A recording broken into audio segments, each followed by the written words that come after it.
ভাইয়া আসসালামু আলাইকুম। আমি তৌফিক ওমর সজীব রাজবাড়ী জেলার কাজীবাধা গ্রাম থেকে বলছি। আজকে যে ঘটনাটি আমি আপনাদের সাথে শেয়ার করব সেটি ঘটেছিল আমার বন্ধুর দাদির সাথে। আর এই ঘটনাটি ঘটেছিল আজ থেকে প্রায় 41 বছর আগে। ঘটনাটি শুনেছিলাম বন্ধুর দাদার মুখ থেকে। আমি ঠিক তার ভাষায় বলছি। সালটি ছিল 1975 সাল। এক শীতের সিজনে আমি বিয়ে করি। আমার বউ এর চেহারা ছিল খুব সুন্দর। বিয়ের 2 মাস পর থেকে শুরু হয় আমার বউয়ের সাথে সব অস্বাভাবিক ঘটনা। হঠাৎ এক রাতে আমার ঘুম ভেঙে যায়, দেখি বিছানায় আমার বউ নেই। হঠাৎ এক রাতে আমার ঘুম ভেঙে যায়, দেখি বিছানায় আমার বউ নেই। সারা ঘর তন্ন তন্ন করে খুঁজলাম, কিন্তু কোথাও পেলাম না। ভাবলাম হয়তো বা বাইরে প্রস্রাব বা পায়খানা করতে গেছে। দেখলাম দরজাটাও ভেতর থেকে আটকানো। তখন আমি মা এবং বাবাকে ডেকে আমার বউ পাচ্ছি না বললাম। তারপর সবাই মিলে আমার বউকে খোঁজা শুরু করি। সারা রাত খোঁজার পর আমাদের এলাকার সবচেয়ে বড় যে তেঁতুল গাছটি ছিল সেই গাছের নিচে তাকে অজ্ঞান অবস্থায় পড়ে থাকতে দেখা যায়। বাড়ি থেকে ওই গাছের দূরত্ব ছিল প্রায় 400 কিলোমিটার। অন্য আরেক রাতেও তাকে খুঁজে না পেয়ে সারা গ্রাম তন্ন তন্ন করে খোঁজা হলো, বাট কোথাও পাওয়া গেল না। টানা 2 রাত এবং 2 দিন আমার বউকে খুঁজে না পেয়ে অবশেষে আমার শ্বশুর বাড়িতে খবর পাঠালাম। জানা গেল সেখানেও তিনি নেই। সেদিন রাতে আমি আর মা একসাথে ঘুমিয়েছিলাম। হঠাৎ রাত 2টার দিকে কে যেন দরজায় ধারাম করে একটা লাথি মারে। পাশের ঘরে বাবা এবং আমি আর মা দরজা খুলে দেখি আমার বউ উঠানে পড়ে আছে। তারপর মাথায় পানি ঢালার পর জ্ঞান ফিরলে তাকে আমি এবং বাবা বললাম, তুমি 2 দিন কোথায় ছিলে? উত্তরে আমার বউ বললেন, আমি এখানে। কেন? এবং তোমরা সবাই এখানে কেন? এভাবে প্রায় রাতে আমার বউকে রাতে পাওয়া যায় না। বাজার থেকে বাবা মাছ আনলেও ও সে মাছগুলো কাঁচা খাওয়া শুরু করে। আমরা ছিলাম জয়েন্ট ফ্যামিলি। প্রায় প্রতিদিন রাতে আমার বউ 25 জনের রান্না করা খাবার একাই খেয়ে ফেলত। মাঝে মধ্যে ওকে ওই তেঁতুল গাছে এবং আমাদের বাগানের বড় গাব গাছের মোটা ডালে বসে থাকতে দেখা যেত। ফলে বাধ্য হয়ে বাবা মসজিদের ইমাম সাহেবকে বাড়িতে আনলেন। ইমাম সাহেব আমার বউকে দেখে বললেন, একটা খারাপ জিন নাকি আমার বউকে আছর করেছে। এটা নাকি খুব শক্তিশালী। তারপর উনি একটা তাবিজ এবং কিছু পানি পড়া দেয় এবং বললেন, এই পানি আপনার বাড়ির চারপাশে ছিটিয়ে দেবেন, সমস্যাটা কিছুটা হলেও সমাধান হবে। তারপর ইমাম সাহেব চলে যায়।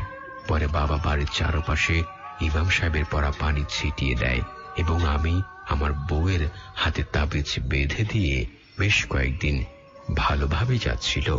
হঠাৎ 1 সপ্তাহ পরে রাতে আমার বউকে আবারও খুঁজে পাওয়া যাচ্ছে না। অবশেষে সকালের সূর্য ওঠার আগে ওকে অজ্ঞান অবস্থায় ওই তেঁতুল গাছের নিচে পাওয়া যায়।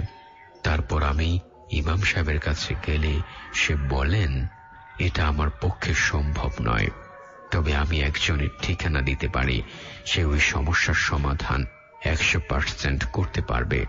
তারপর তিনি আমাকে বলল, আমাদের বাড়ি থেকে 5 কিলোমিটার দূরে বেলগাছি নামের কবরস্থানে যে লোকটি কবর পাহারা দেয় সে ওই কাজটি করে দিতে পারবে। তারপর একদিন আমি আর বাবা সেই কবরস্থানে সেই লোকটির কাছে গেলাম এবং আমি এবং বাবা খুবই অবাক হয়ে গেলাম সেই লোকটাকে দেখে। এত কম বয়সী একটা লোক এ কি পারবে এই বড় ধরনের ভয়ঙ্কর ভূতের ঘটনার সমাধান দিতে?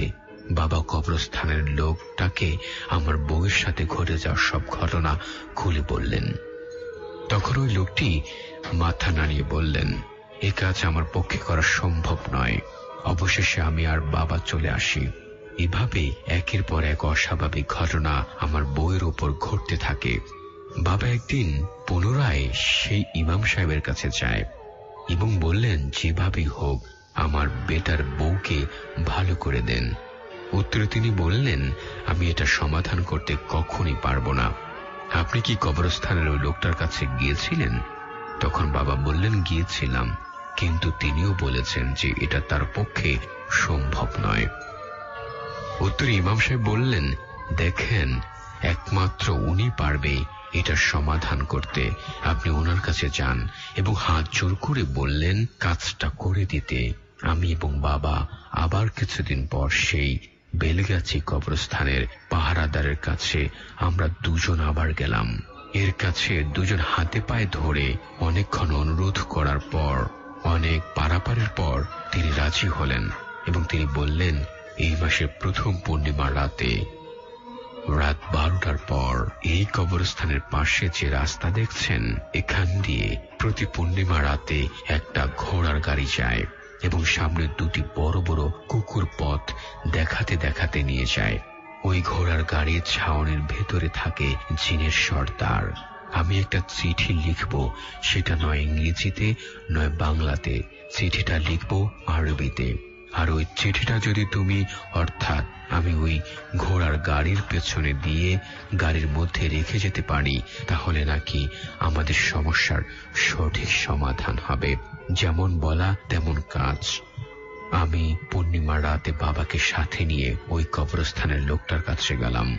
প্রায় রাত 12টার দিকে কবরস্থানের লোকটা একটা সাদা কাগজের ভাঁজ করা একটা চিঠি আমাকে দেয় এবং বলেন, ওই কুকুর এবং জিনগুলো তোমার কোনো ক্ষতি করবে না, কিন্তু ভয় দেখাবে, কিন্তু তুমি ভয় পাবে না।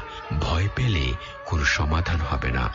তারপর ওই লোকটি আমাকে কবরস্থানের পাশের রাস্তার পাশে নিয়ে যায় এবং বলে গাড়িটা নাকি পূর্ব দিক থেকে আসবে। এটা বলে উনি কবরস্থানে ঢুকে যায়। প্রায় 30 মিনিট অপেক্ষার পর দেখা গেল পূর্ব দিক থেকে কি যেন কটকট করে শব্দ করে আসছে। তারপর কিছুটা সামনে এলে উনি দেখে বিশাল বড় বড় দুটি কুকুর তার জিহ্বা বের করে দিয়ে তার সামনে দিকে আসছে। কুকুরের পেছনে ছিল বিশাল বড় একটা ঘোড়ার গাড়ি এবং কুকুর দুটো নানাভাবে আমাকে ভয় দেখানোর চেষ্টা করছে। কিন্তু আমি আল্লাহর নাম স্মরণ করে ওইখানে দাঁড়িয়েছিলাম এবং গাড়িটা যখন আমাকে ক্রস করে যাচ্ছিল, তখন ওই চিঠি আমি গাড়ির মধ্যে ফেলে দিয়ে চলে আসি। তারপরের দিন সকালে বড় একটা মরা কাক আমাদের উঠানে পড়ে আছে, দেখতে পাই আমরা সবাই মিলে। তারপর থেকে আর আমার বউয়ের সাথে এমন কোনো অলৌকিক ঘটনা ঘটেনি। পরবর্তীতে জেনেছিলাম ওই গাড়ির মধ্যে থাকা জিনের সর্দার নাকি আমার বউকে যে জিন আছর করেছিল তাকে খুঁজে বের করে মেরে ফেলেছে। ভাইয়ারা, এই ছিল আমার ঘটনা। আপনাদেরকে অনেক অনেক ধন্যবাদ।